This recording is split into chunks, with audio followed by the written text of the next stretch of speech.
Hello everyone. Before we get started, make sure to like and subscribe and leave a comment saying where you're from and when you watched. That way, YouTube will continue to show you stories like this.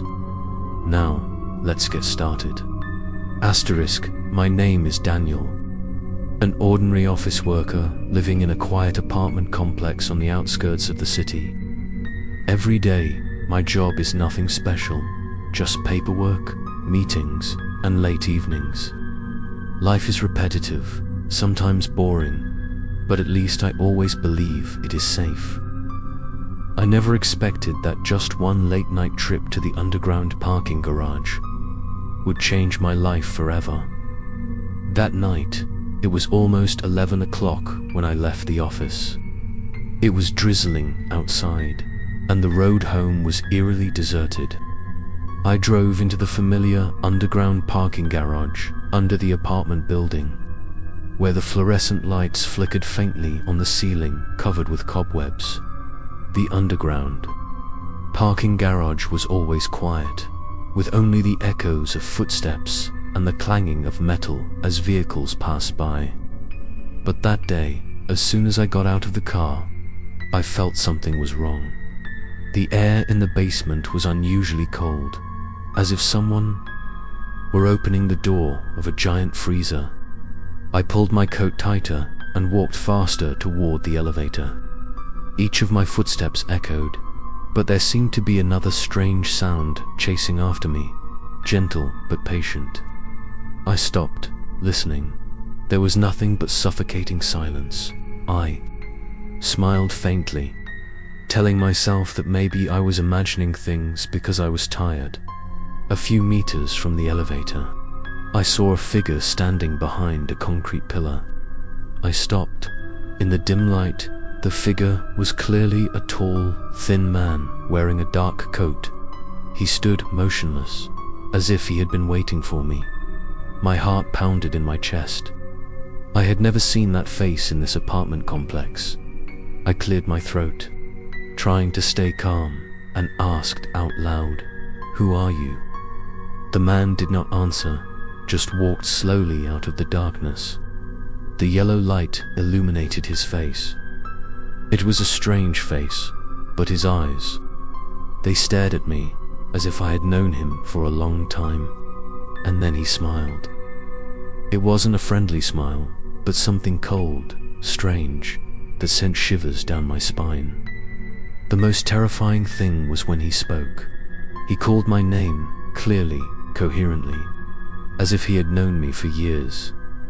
"Daniel, you're finally down here." I froze. My whole body trembled. I had never met this man before, so how did he know my name? I took a step back, my heart pounding. I tried to take out my phone, intending to call security or at least turn on the flashlight, but somehow my phone wouldn't turn on. The screen had been lit up a few seconds ago, but when I needed it most, it was dark. The man took a few steps forward, his footsteps echoing through the garage like a creepy song counting down the hours. I quickly turned around to run towards the emergency exit, but the steel door suddenly locked. I clearly remembered that it was always open, so that residents could go out when needed. I banged on the door, calling for help, but the entire space only echoed with my own voice. When I turned around, he was standing just a few meters away from me. His eyes were glowing a strange red, unlike normal people's eyes. I shouted, "Who are you? How do you know my name?" He laughed, a hoarse laugh that shook the entire garage. He replied in a monotone voice, "I know more than you think, Daniel. I know. You live on the 12th floor, room 1205. I know that every night you eat alone, playing low music to fill the emptiness. I also know that last night you couldn't sleep until 3 a.m., sitting and looking out the window like a loner. Every word he uttered was like a knife stabbing my heart. How could he know all these intimate details? I had never told anyone, Not a single friend knew about my little habits. My breathing was labored. My legs were almost exhausted. In that moment, I realized that I was really facing something that was no longer normal. This was not a thief, nor was it some curious resident. This was a strange presence, the kind that only appeared in paranormal stories I had read online. But now, it was standing right in front of me, even knowing my deepest secrets. I screamed one last time, desperate. "What do you want from me?" He approached, stopping a few steps away from me, his lips slightly curled up. His voice was a whisper, but echoed throughout the space. "This is just the beginning, Daniel. You will see me many times. Be prepared, because next time, there will be no turning back." As soon as he finished speaking, all the lights in the garage went out, and darkness engulfed me. For a moment, I could only hear the sound of footsteps fading away, until they disappeared completely. When the lights came back on, the garage was empty, with no trace of him left. I trembled, collapsing onto the cold concrete floor. I thought I was free, but from that night on, everything had only just begun. And you know what?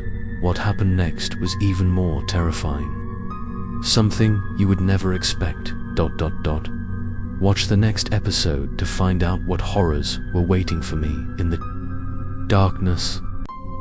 Hello everyone. Before we get started, make sure to like and subscribe, and leave a comment saying where you're from and when you watched. That way, YouTube will continue to show you stories like this.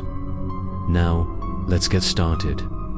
Asterisk, after that fateful night, I returned to my apartment on the 12th floor in a state of panic.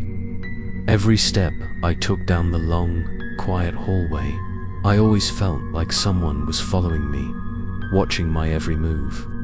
When I slammed the door shut, I sat down on the chair, my whole body shaking as if I had just escaped a predator. I told myself that maybe it was all just a coincidence, that the man could be a stalker who had learned personal information through social media. But the more I thought about it, the colder my heart became, because I knew clearly that what he said could not be found publicly. That night, I could not sleep. The ticking of the clock echoed in the apartment, driving me crazy. I lay still on the bed, eyes wide open, staring at the ceiling. Then, in the thick silence, I heard a sound. At first it was very small, like the wind whistling through the door, but it became clearer and clearer. It was a voice, hoarse and cold, coming from the dark corner of the room. "Daniel, ... Daniel." I froze. My whole body froze. I mustered up the courage to turn on the nightlight. A faint yellow light spilled out, but the room was empty, no one there. I got out of bed, trembling as I checked every corner. The closet was closed, the windows were bolted, the door was still locked. No one could have gotten in. I went back to bed, trying to reassure myself that maybe I was too tired to imagine. However, as soon as I lay down, the voice rang out again. This time, right next to my ear. "I told you, this is just the beginning." I jumped up, screaming, but the apartment was still deathly silent. For the next few days, I lived in fear. During the day, I still tried to act normal, go to work, communicate with colleagues, but my eyes were always red from lack of sleep. At night, the voice would come again, sometimes from the living room, sometimes from the balcony, sometimes even from inside my head. The words he said were always repeated, emphasizing that he knew me, knew my every move. One evening, I tried to record it with my phone, hoping to catch the sound to prove that I was not crazy. I put the phone on the table, turned on the recording mode, and sat waiting. That night, I heard the voice again. "Daniel, you can't hide." The next morning, When I played the recording, I was stunned. The whole voice was recorded, so clear, so creepy that I didn't dare listen to it a second time. It proved that I wasn't imagining things. Something really existed in this apartment. I showed the recording to a close colleague named Michael. He laughed awkwardly, saying that it was probably a prank someone had installed. But I noticed the confusion in his eyes. He advised me to change the Wi-Fi password, check the cameras in the apartment. But I knew that this was beyond what a human could do. I was falling into one of the true horror stories I had ever read. But this time it was real and I was the main character. The next night, I decided not to sleep. I turned on the lights, turned on the music, tried to stay awake. But around 3 a.m., the electricity in the apartment suddenly went out. The room was plunged into complete darkness. The music stopped, only the sound of my heart pounding. In the darkness, my eyes began to adjust. I saw a blurry figure standing motionless in the corner of the room. When I tried to squint to see more clearly, he disappeared as if he had never existed. I sat huddled on the bed until morning. When the sunlight filtered in through the gaps in the curtains, I realized that I was still alive. But in my heart, I knew clearly that the figure was the one who appeared in the garage. And now he followed me home. As time went on, his presence became more and more apparent. I heard footsteps in the hallway when I was sure no one was there. I saw long shadows behind me even though the light was only enough for one. I heard whispers behind my neck whenever I sat alone working. I tried to convince myself that I was haunted, but no, it was all too real to be just my imagination. One day, I decided to confront him. When the whispers came back, I shouted, "What do you want from me? Come out. The garage is not enough for you anymore." The echoing voice replied, long and drawn out like an echo of hell, "I want you." And then the eerie laughter echoed throughout the apartment, causing me to collapse, unable to stand. I began to fear my own apartment. What used to be a safe place had become hell. I didn't dare turn off the lights, didn't dare step out onto the balcony, even afraid to look in the mirror for fear that he would be standing behind me. My normal days had completely disappeared. Now I live in the dark, haunted by a mysterious person who knows every detail of my life. I wonder if everything has just begun, as he says. What will I have to face next? I don't know the answer yet, but I have a hunch that I am being led into a terrible game, where my sanity will soon be completely stolen. Asterisk. And then one night, when I opened my eyes in a fitful dream, I saw a figure sitting right next to my bed, staring at me without blinking. This time, he didn't disappear. Stay tuned for the next episode to see what happens when I face him directly in my own room. Hello, everyone. Before we get started, make sure to like and subscribe, and leave a comment saying where you're from and when you watched. That way, YouTube will continue to show you stories like this. Now, let's get started. Asterisk. I woke up, tired, after a night of seeing a shadow sitting right next to my bed. I no longer knew where the boundary between dreams and reality was. My apartment was now like an invisible trap, where every dark corner could hide him. The light of day seemed to be no longer enough to dispel the fear creeping into my heart. Decided to wash my face to wake up. When I entered the bathroom, I turned on the bright light and looked in the mirror. At first, there was only my pale face, my eyes dark from lack of sleep. But then, for a moment, I saw a shadow standing right behind me. I turned around quickly. The bathroom was completely empty. No one was there. My heart was pounding. I turned back to look in the mirror again. Nothing. I pressed my hand to my face, telling myself that I was hallucinating due to lack of sleep. I tried to continue washing my face, letting the cold water splash on my face. But as soon as I raised my head, I saw him. In the mirror behind me was a tall, thin man in a dark coat, his face blurry, his eyes glowing red. He stood motionless, looking at me. I turned around, it was empty, but in the mirror, he was still there. I felt like my body was frozen, unable to move.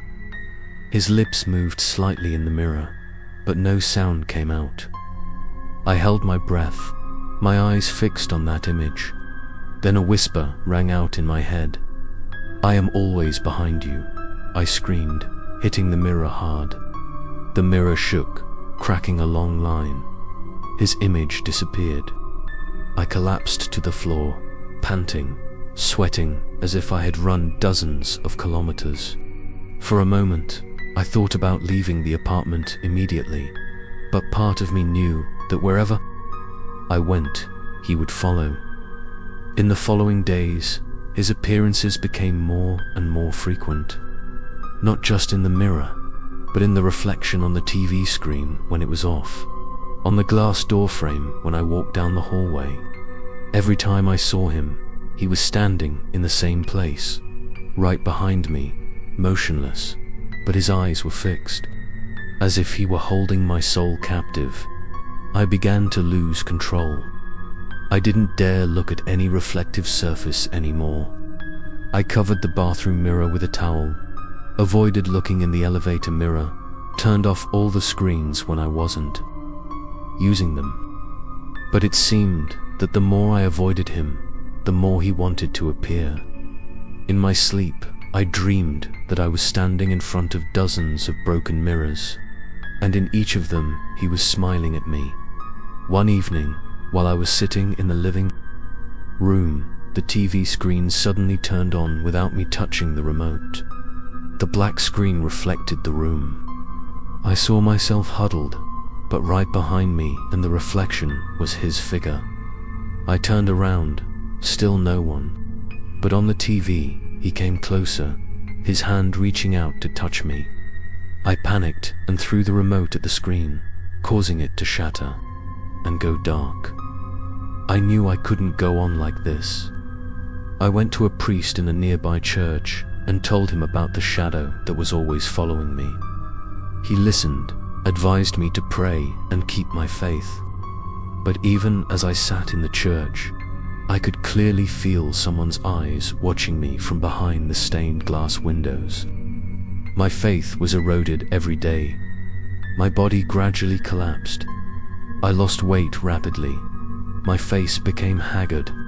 My colleagues began to notice something was different. Michael, a friend who had listened to the recording, advised me to see a psychiatrist. But I knew that what I was going through couldn't be explained by medicine. He really existed. I was living in one of the most terrifying short horror stories a human could imagine. One night, I mustered up the courage to look into the bathroom mirror again after days of covering it. The crack from the last time was still there. When the light shone in, I saw myself, haggard, exhausted. I sighed in relief when I could no longer see his shadow. But then, a faint smile appeared on the reflection. I was not smiling. It was my reflection in the mirror that was smiling horribly. The smile was long, distorted, and then the reflection in the mirror slowly walked forward while I stood still. I felt like my mind was about to explode. In desperation, I smashed the mirror. Each piece fell to the floor, reflecting dozens of my distorted, smiling faces. And in each of those pieces, his shadow was still there, immortal, undispellable. I realized something terrible. He was not only following me in real life, he had crept into every reflection, clinging to my soul. I can break as many mirrors as I want, but he will always exist in the dark, in places I least expect. And then, in a moment of despair, I heard a whisper right in my ear. We will meet again, but next time you will not escape. Stay tuned for the next episode to see what happens when I decide to go back to the past to find out who he is. Hello everyone. Before we get started, make sure to like and subscribe and leave a comment saying where you're from and when you watched. That way, YouTube will continue to show you stories like this. Now, let's get started. Asterisk, I knew I couldn't keep running away forever. The shadows in the mirror, the calls in the night, and that terrible presence all started from the first time I encountered him in the garage. It all started there. If I wanted answers, I had to go back. The thought haunted me for a week, and finally I mustered up the courage, grabbed a bright flashlight and a small tape recorder, and went down to the garage in the middle of the night. The garage was still the same, damp and cold. The fluorescent lights on the ceiling flickered and blinked, as if refusing to illuminate the whole truth hidden in this place. I held the flashlight tightly, each step echoing heavily. Each footstep reminded me of that fateful night when he called my name in the pitch black. I shined my light everywhere, trying to find some trace. At first, there were only oil stains on the concrete floor, water dripping from the pipes on the ceiling. But then I noticed something else. Near the pillar, where I first saw him, there were strange scratches on the wall. Unlike those from a car crash, they were long and deep, as if someone had scratched them with steel nails. I reached out to touch them, and the cold made me shiver. I continued to shine the light toward the corner of the basement that no one noticed. There, under the thick layer of dirt, I saw strange symbols carved into the floor. They were not familiar letters, but intricate, intertwined spirals. I leaned closer, my heart beating fast when I realized a few dried red streaks around the symbols. They were not paint, but blood. Who had done this? And why was it right in the basement of my apartment building? I turned on the recorder, whispering a description of each detail, as if to save evidence. But as I looked up, I heard footsteps echoing, at first distant, then clearer and clearer. I pointed the flashlight forward. No one. I turned round, still seeing nothing but empty space. But the footsteps echoed, synchronized with my racing heart. Suddenly, a laugh rang out, hoarse and ghostly. It echoed through the garage, making me drop the recorder. I grabbed it, but the screen was already dark. I knew he was somewhere, probably in the darkness behind me. I shouted, "Show yourself. What do you want from me?" The voice rang out, drawn out like an echo from the abyss. "I want you to remember everything." I was shaking, but I kept the light shining. When the light reached another angle, I saw a tall, thin figure standing behind a pillar, just like the first time. But this time, he didn't dodge. He stepped forward, slowly, as if he were enjoying my fear. His red eyes glinted in the flashlight. He didn't say anything, just raised his hand. On the wall, the scratches I had just seen began to bleed, dripping onto the floor, spreading in strange shapes. I screamed, backed away, and crashed into a nearby car. The alarm blared loudly, but quickly died down, as if someone had strangled it. I gasped, trying not to faint. When I regained my composure, I realized he had disappeared. Only bloodstains remained on the floor and among the twisted symbols. A new line appeared. "I am always behind you." I panicked and ran, rushing to the elevator, pressing the button repeatedly. When the elevator door closed, I caught a glimpse of him standing right behind me in the reflection, his strange smile clearly visible. But when the elevator opened, I was alone, my heart pounding so hard it felt like it was about to burst. I returned to my apartment, my whole body exhausted, but my mind filled with the horrifying images I had just seen. The garage is not just a starting point, but also a bigger secret. And I have a feeling that this is just the tip of a dark iceberg. I have to find out who he is, how he knows me, and what those symbols mean. But deep down, I know that this search for the truth could lead me into an abyss with no way out. Stay tuned for the next episode to see what happens when I start to dig into the past of the very building I live in. Hello, everyone. Before we get started, make sure to like and subscribe, and leave a comment saying where you're from and when you watched. That way, YouTube will continue to show you stories like this. Now, let's get started. Asterisk, after returning to the garage and seeing the strange blood marks, I knew I couldn't let things go in silence. To get rid of the haunting, I had to find out what it was all about. And the only thing I could do was to learn about the past of the apartment building where I lived. The next day, I went to the city library and started digging through old records related to this project. At first, the information was just advertisements. From many years ago, a modern, comfortable apartment complex where residents could live in absolute safety. But as I dug deeper into the older archives, I began to see strange pieces of the puzzle. This building was built on land that had been an abandoned parking lot since the 1970s. Before that, the land had been a warehouse for a transportation company. And then I discovered an old, yellowed newspaper article that made my whole body shiver. The article was about a series of disappearances that had occurred right in this area. More than 10 people, mostly night shift workers, had disappeared without a trace. The police investigated but could not find any bodies. The case was classified as an unsolved mystery. The creepy thing was that the article described the testimony of the only surviving witness.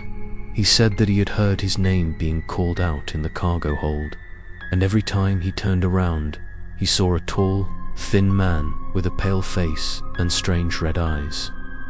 I was stunned when I realized that the description was exactly like the man I was meeting. I wrote it all down, my heart pounding. It couldn't be a coincidence.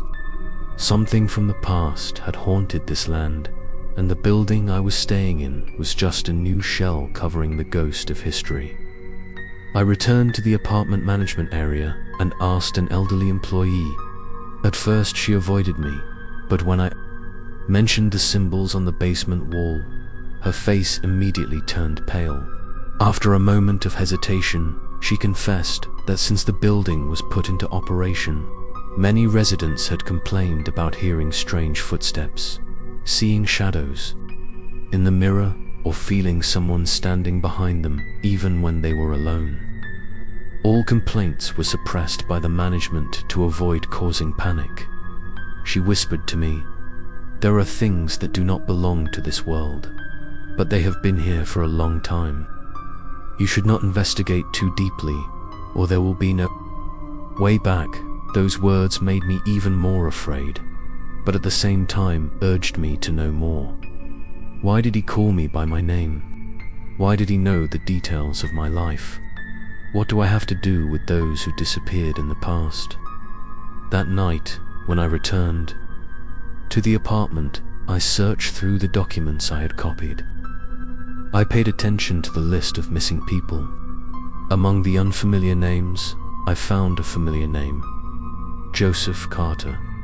Coincidentally, that was my grandfather's name. I trembled, my heart stopped beating. I remembered what my mother had said, that my grandfather had mysteriously disappeared when she was young. and no one had found his body. The family had always avoided mentioning this story, and now I knew the truth. He was one of the victims of this land. A cold shiver ran down my spine. Could this haunting have been transmitted from the past, through my blood, and now it was clinging to me? I began to realize that I had not just accidentally become involved in a haunted story, but that I myself was a part of it. As night fell, I sat alone in the dark apartment, a feeling of unease enveloping me.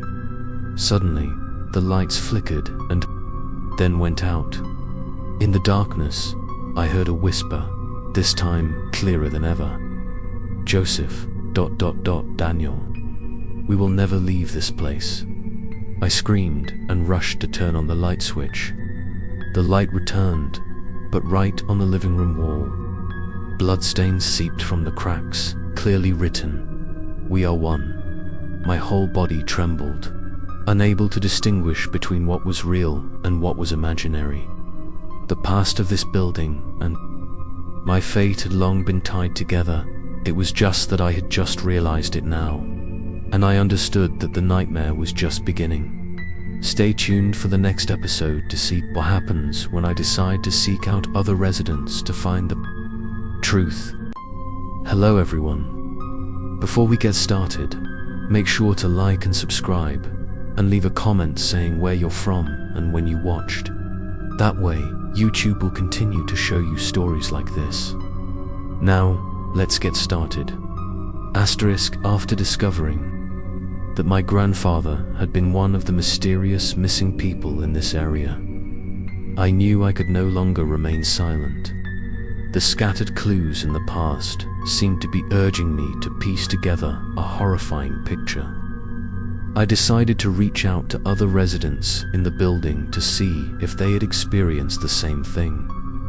That evening, I knocked on the door of an elderly neighbor who lived on the 12th floor, a few doors down from mine. Her name was Martha, a widow who had lived here for more than 10 years. When I asked her about the strange phenomena in the building, her face immediately changed, her eyes bewildered and then turned to fear. She gently pulled me into the room, closed the door tightly and whispered, "You saw him too, right?" That question sent a chill down my spine. I nodded and recounted what I had experienced. Martha listened, her hands trembling as she held her teacup, her eyes always looking towards the window as if she was afraid someone was watching. She said that since moving in, she had heard footsteps in the hallway at midnight, even though she lived alone. Once, she saw the reflection of a man standing right behind her in the bathroom mirror, tall and thin with red eyes. She added that her husband had seen him too. He was so haunted that he couldn't sleep for months. One night, he went out to the garage to smoke a cigarette and never came back. The police concluded that he was missing, but she believed that he had killed him. Her eyes were filled with tears as she said, "He wanted to take everyone one by one, and he wouldn't stop." I was stunned. My heart stopped beating. Her words were so similar to my own experience.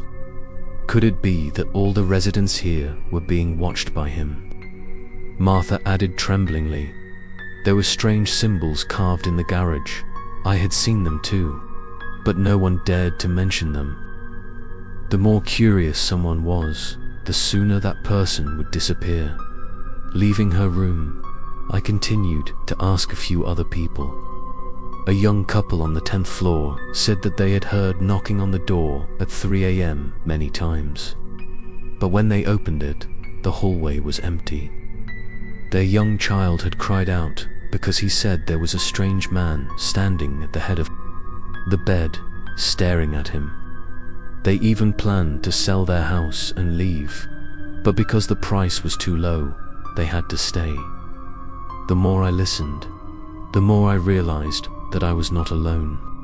This whole building had been haunted by him for a long time, but out of fear, everyone chose to stay silent, endure, and bury the truth to continue living. I couldn't. I was too mired in this vortex of horror. That night, I returned to my apartment, my mind reeling from the stories of my neighbors. When I entered the hallway, I suddenly noticed the unusual flashing lights. The space was eerily quiet. Suddenly, I heard a steady knocking sound from the end of the hallway. I stood still, my heart pounding. The knocking was slow, echoing, then stopped. I looked down the hall, and in the flickering light, I saw a tall, thin figure standing motionless, facing me. I didn't dare move. The air was sucked out, my throat was tight. The figure didn't come closer, nor did it disappear. He just stood there, like a warning that I had gone too far, knew too much. I trembled as I quickly entered the apartment, closing the door tightly. My heart about to burst, sitting in the dark, I knew that I had touched the layer of truth that he didn't want to reveal, and perhaps he wouldn't leave me alone any longer. Stay tuned for the next episode to see what happens when I decide to face him directly instead of continuing to run away. Hello everyone. Before we get started, make sure to like and subscribe and leave a comment saying where you're from and when you watched. That way, YouTube will continue to show you stories like this. Now, let's get started. Asterisk, my apartment gradually became an invisible cage. Every night, I could clearly feel his presence in the walls, in the darkness that crept into every corner of the room. I knew I couldn't run away forever. He was no longer just hidden in the mirror or in the hallway, but now he was directly present in the space I was living in. That night, I decided not to hide. I sat on the sofa, turned off all the electronic devices, leaving only a dim light bulb casting a weak yellow light in the living room. The space was completely silent. Only the sound of my heart pounding in my chest could be heard. I knew he was around here, waiting. Around 3 a.m., the light bulb started to flicker. I raised my head, and in the moment the light flashed, I saw him. He stood in the corner of the room, his red eyes staring at me. When the light went out, the room was plunged into darkness. I could only hear the sound of footsteps slowly approaching. I tried to stay calm, not to run away. I whispered, "What do you want from me?" He didn't answer. The footsteps stopped right behind the sofa. A cold breath hit the back of my neck, making my whole body crawl. I turned around, but there was no one. The lights came back on. The room was still empty, but I knew he was there. He just chose not to show himself. I got up, went into the bedroom, picked up the small hand mirror that I had covered up. I held it in front of me and asked, "Do you only dare to hide in the dark?" The image in the mirror trembled, and suddenly it was not my face, but his face that appeared, pale and with a strange smile. I threw the mirror hard on the floor, shards flying everywhere. In each piece of mirror, he still appeared, his red eyes looking at me from different directions. The lights in the apartment went out again. In the darkness, I heard a whisper echo. "I have always been in your blood, Daniel. You and I are one." I trembled, my heart stopped. His words reminded me of my grandfather's name on the missing persons list. Was this obsession a curse, passed down from generation to generation? I tried to shout, "If you are really a part of my family, why do you hunt me?" He laughed loudly, his laughter resounding throughout the room, making the glass doors shake violently. Then he replied, "Because only when you are afraid, I exist, and I will make sure you never escape the darkness." I rushed to the main door, intending to open it and run out of the apartment. But when my hand touched the doorknob, it suddenly became hot like hot iron, forcing me to let go. I was trapped, locked in my own house by him. I leaned against the wall, gasping for breath. Darkness filled the room. Footsteps echoed everywhere, as if dozens of people were walking around me. But I knew there was only one, him, in despair. I held my head, closing my eyes tightly. When I opened my eyes, I saw him sitting opposite me, right on the sofa in front of me. His face was no longer blurry but clearly defined. His red eyes were as deep as the abyss. I wanted to scream, but my throat was tight. He just sat there, looking at me, then slightly raised his lips. I knew. It was no longer a vague obsession, but a real confrontation. He approached, reaching out his hand as if to touch me. I stepped back, falling to the floor, my heart pounding. When his cold hand was about to touch me, all the lights in the house suddenly turned on. He disappeared. I sat there panting, covered in sweat, but I felt like he was still somewhere, hovering, waiting for me to be at my weakest to reappear. That night, I understood that there was no safe place for me anymore. Even in my own apartment, I was still the hunted one. And if I wanted to escape him, I had to go deeper into the past, find the true root of this curse. Stay tuned for the next episode to see what happens when I decide to leave my apartment and head to the source of all my nightmares. Hello everyone. Before we get started, make sure to like and subscribe, and leave a comment saying where you're from and when you watched. That way, YouTube will continue to show you stories like this. Now, let's get started. Asterisk, after the night. I confronted him in the apartment. I knew I couldn't stay here any longer. Every wall, every dark corner seemed to contain his gaze. I knew there was only one way, to leave this haunted place and get to the bottom of everything. The past of the building, the land, and my family. Everything was definitely connected. I began my journey by returning to the city library, where I had found information about the series of disappearances.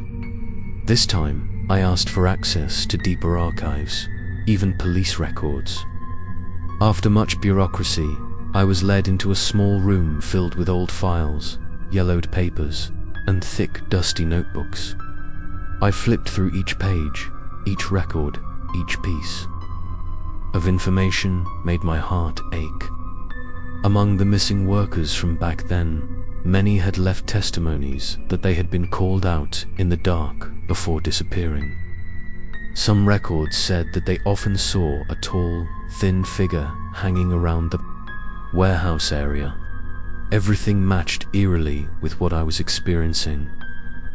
I found a special file, recording the testimony of a young policeman who had participated in the investigation. He wrote that he had seen a strange man appear many times in the area, but when he tried to approach him, he disappeared right before his eyes. In the report, there was a line that was strongly crossed out, "Not an ordinary person." The more I read, the more I shuddered.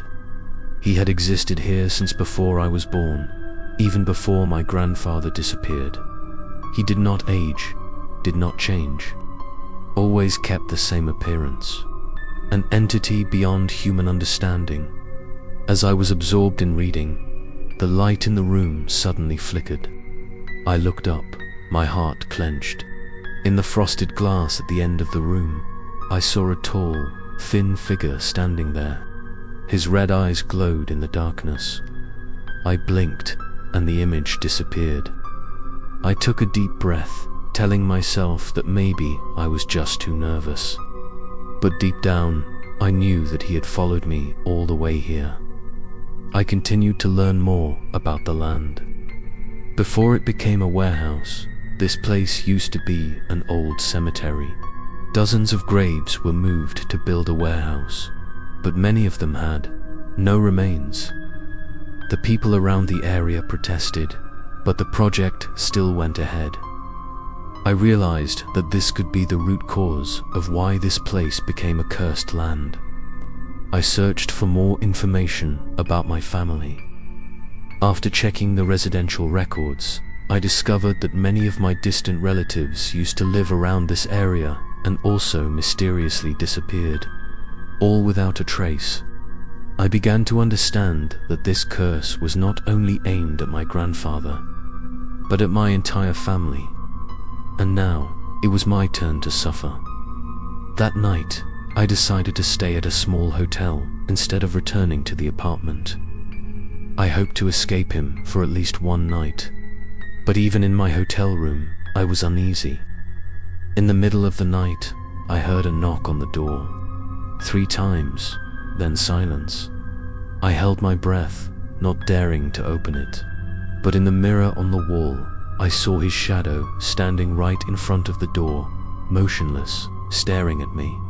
I rushed to pull the curtain over the mirror, shivering under the blanket. I knew that wherever I went, he would follow. I could not escape him because he was attached to my blood. I had no choice but to dig deep into the past to find some way to end this haunting presence. When dawn broke, I decided to look for religious records, ancient church records nearby, because only religion and faith could contain clues to explain and fight against an entity like him. But I also knew that the deeper I went, the closer I pushed myself to the abyss. And perhaps he was waiting for me to do just that. Stay tuned for the next episode to see what happens when I visit the old church where the exorcism rituals took place decades ago. Hello, everyone. Before we get started, make sure to like and subscribe, and leave a comment saying where you're from and when you watched. That way, YouTube will continue to show you stories like this. Now, let's get started. I had no choice but to continue digging deeper. From old records, I knew that near the site of the disappearances, there was a small church built in the 19th century, now abandoned.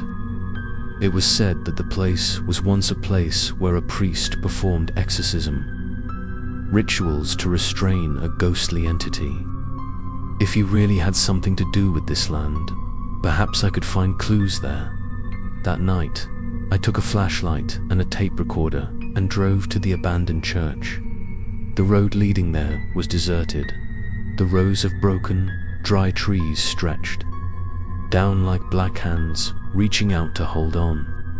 When I arrived, the large wooden door of the church was ajar, the wind whistling through the cracks, making eerie creaking sounds. I pushed the door open and entered. The space inside was filled with a musty smell. Cobwebs covered everything from the ceiling to the pews. Moonlight filtered through the shattered stained glass windows, casting distorted streaks of light onto the cold tile floor. All was silent, save for the echoes of my footsteps. I shined my flashlight around the main room. At the altar, I saw strange marks, ancient symbols carved into the wood, many of them identical to the swirls I had seen in the garage.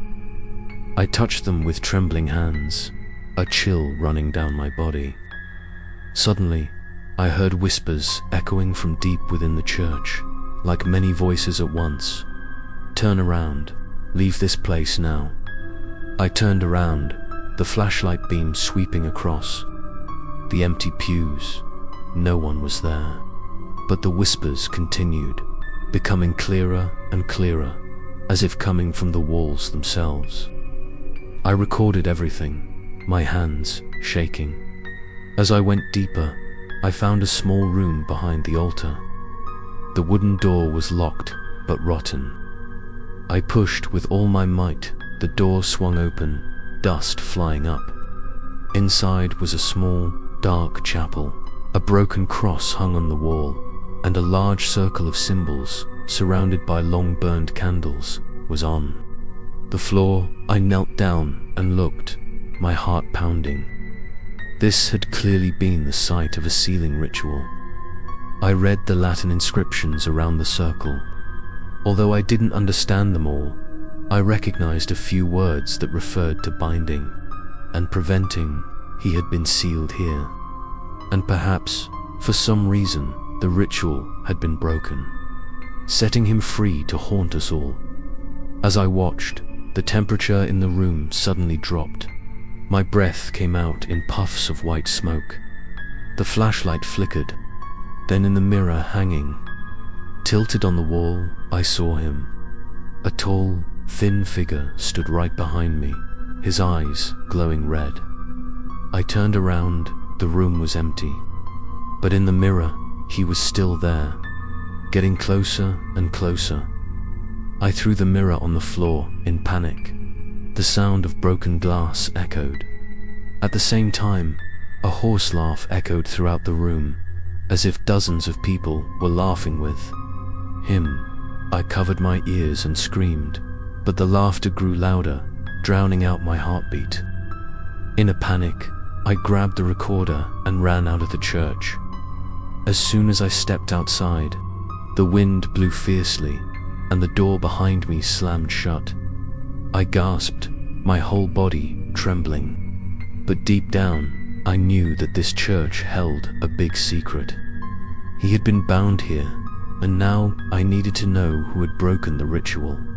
I couldn't turn my back anymore.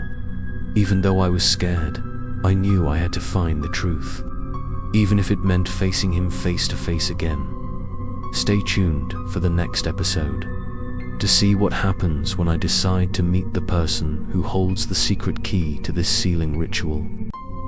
Hello everyone. Before we get started, make sure to like and subscribe, and leave a comment saying where you're from and when you watched. That way, YouTube will continue to show you stories like this. Now, let's get started.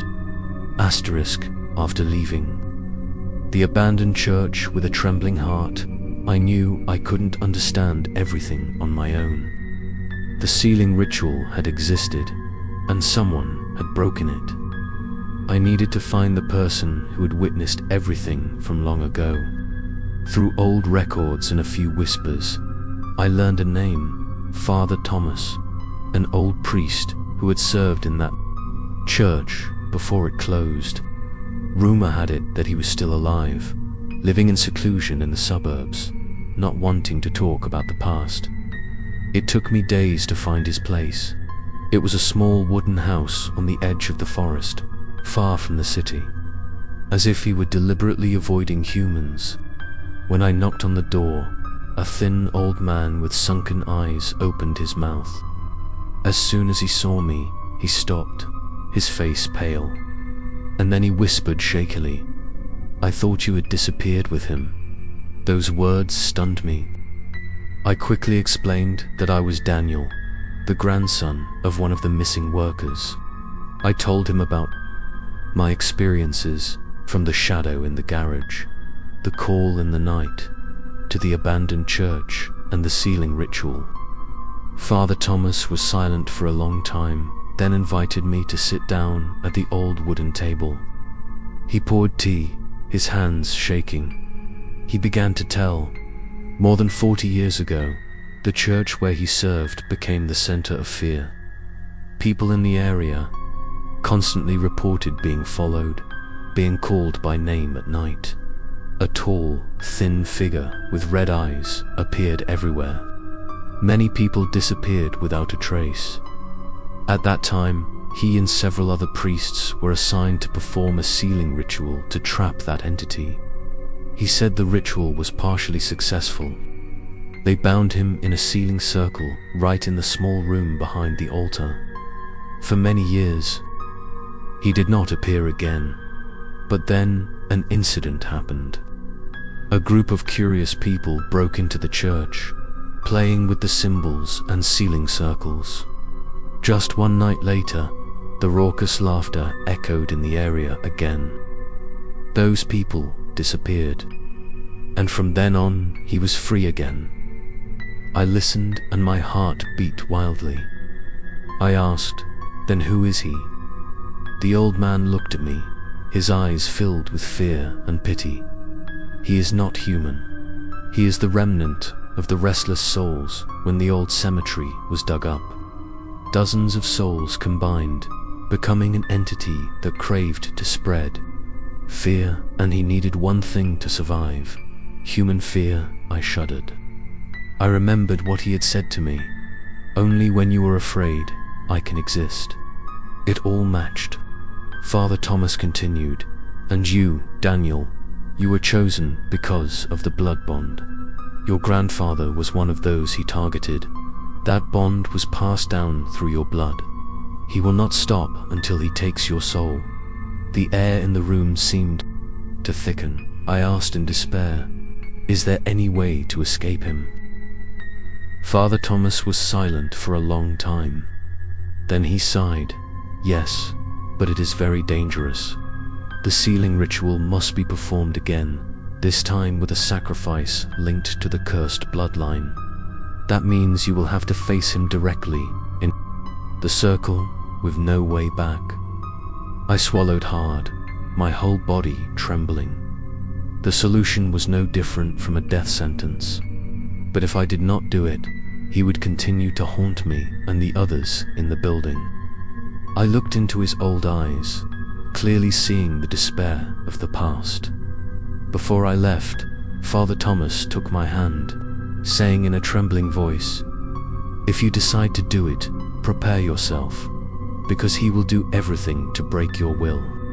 If you falter, he will escape the circle and it will all end in blood."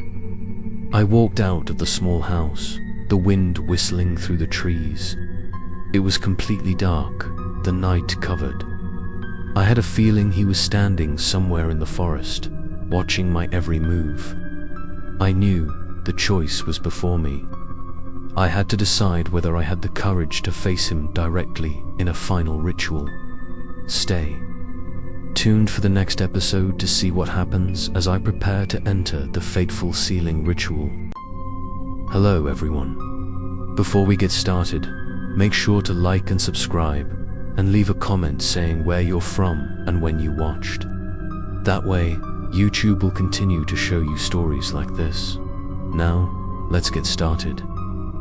Asterisk after my conversation with Father Thomas, I knew that my only choice was to participate in the sealing ritual again. It was no longer a matter of wanting to, but a necessity if I wanted to end this nightmare. In the following days, I prepared everything I could: a candle, holy salt, a small silver knife, and most importantly, a few family mementos, representing the bloodline that had been cursed by him. That night, I returned to the abandoned church. Father Thomas, weak but still accompanied me, carrying an old, yellowed ritual book. He told me that when the circle was drawn, I was to stand in the center and not be allowed to step outside. He would do everything he could to frighten me, to shake me, but if I wavered, everything would end. We entered the small room behind the altar, where the sealing circle had been. Candles were lit, the flickering light reflecting off the cracked walls. I used the knife to lightly cut my hand, letting the blood drip onto the circle, connecting the ancient symbols. When the last drop of blood hit the tile floor, the atmosphere suddenly changed. The wind blew through the cracks in the door, and a hoarse laugh echoed everywhere. And then he appeared. A tall, thin figure slowly emerged from the darkness, his red eyes shining brightly. He stood outside the circle, looking at me with a look that was both contemptuous and amused. His voice rang out, as if tearing through space. "Do you think you can bind me again, Daniel? You belong to me." I trembled, but still tried to stand firmly within the circle. Father Thomas began to recite incantations in Latin, his voice trembling but gradually growing stronger. He laughed loudly, his laughter reverberating into every corner, making the candles flicker as if about to go out. I felt the thick darkness trying to creep into my mind, whispering words that made me doubt myself. For a moment, I saw the image of my grandfather appear before my eyes. He held out his hand, his eyes full of despair, begging me to step out of the circle to save him. My heart clenched, tears welled up. I was almost swept away by the illusion. But then I heard Father Thomas shouting, "Don't believe him, it's just an illusion." "Stand firm," I screamed, using all my strength to fight the terrifying hypnosis. I remembered the loss of my family, the innocent residents who had disappeared, the fear he had sown. All that pain turned into strength. I stabbed the silver knife into the tile floor, blood flowing into the circle. The symbols glowed red. He screamed, rushed towards the circle, but was stopped, his body trembling as if burned. His scream echoed, tearing the space apart. Blurry figures emerged from his body, dozens, hundreds of souls imprisoned for so long. They flew around the room, then gradually dissolved into the light, as if liberated. Father Thomas continued to chant, his voice growing louder, more forceful. I felt the circle vibrate, the light growing brighter. He writhed, his red eyes fading. He screamed one last time, "I will return, Daniel. You will never escape." Then his body shattered into black, drawn into the vortex of light, and disappeared completely. The room was quiet again. The candles burned steadily. The circle dimmed and then went out. I fell to my knees, sweat and blood mingling. Father Thomas leaned on his cane and approached, put his hand on my shoulder, his voice tired but sure. "You did it." I walked out of the church as dawn broke. The first light of day fell, and for the first time in weeks I felt like I could breathe peacefully. But deep down, I could still hear a distant whisper echoing somewhere. I didn't know if it was an illusion or a warning. Maybe I had one, or maybe he's just waiting for another chance to come back. Stay tuned for the next episode to continue hearing creepy horror stories from Reddit Mystery.